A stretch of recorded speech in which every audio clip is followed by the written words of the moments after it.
Hello again from Heritage Farms. Here we are at the sawmill.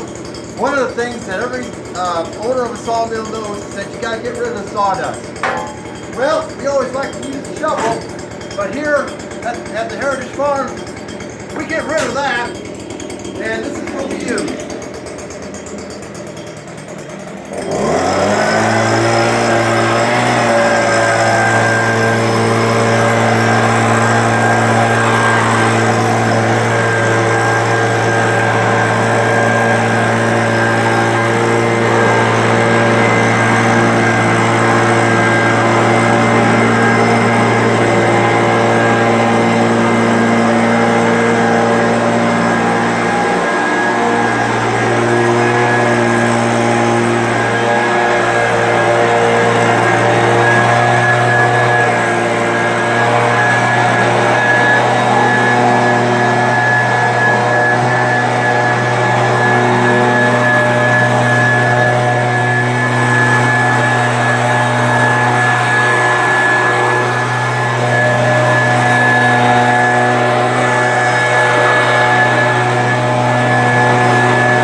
So I'm using a Stihl BG86 leaf blower.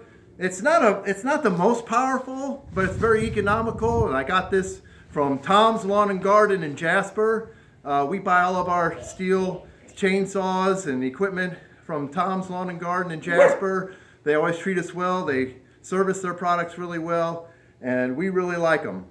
So I'm going to pause right now and I'll clean this up, and then I'll come back and let you see how it finished up. So you can see we got it nice and clean, at least as clean as I like it. That's fine. There's always a little bit of dirt. We say we leave that for seed. This is one log that we cut. You can see the stack of lumber we have here that we got from that one log, and all that sawdust was from there. So if you like to shovel and use a broom, that's one thing. But we like to save time, be efficient if we can. So that's all for today. I thank you for watching. If you like this video, subscribe and comment. I always enjoy people's comments. God bless you, and we'll see you next time.